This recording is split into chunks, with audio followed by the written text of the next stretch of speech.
Bonjour à tous, ici Julien Petit. Fan de voitures, bienvenue sur ma chaîne. Restez avec moi, on va aborder notre sujet du jour sans plus tarder.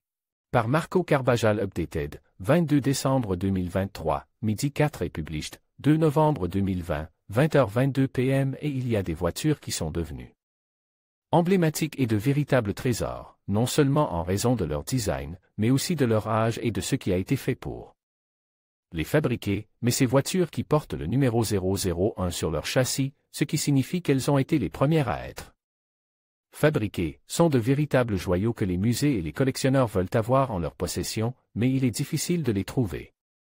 Aujourd'hui, le premier exemplaire d'une voiture produite est une pièce très spéciale et précieuse, mais ce n'était pas la perception qu'avaient les constructeurs il y a quelques décennies. Pour eux, le premier, le deuxième ou le dernier véhicule à sortir de l'usine n'était qu'une voiture de plus à vendre. La Ford Mustang, muscle car produite de 1965 à nos jours, a une longue histoire derrière elle et le prix de l'un des plus anciens exemplaires est supérieur à 100 000 $. Par exemple, la deuxième Mustang construite a récemment été vendue pour 175 000 $.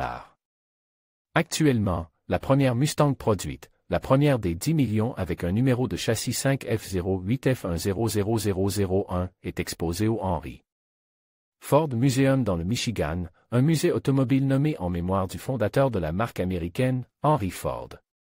Voir ce post sur Instagram. Le véhicule a été récupéré par le musée après avoir été vendu par erreur par un concessionnaire automobile au Canada, selon les dernières informations disponibles.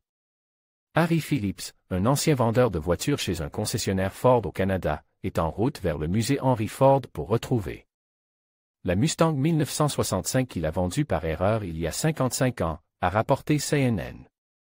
Il y a plus de 50 ans, alors que la Mustang était sur le point d'être lancée, la société a envoyé des voitures de pré-production à différents concessionnaires pour qu'ils les exposent.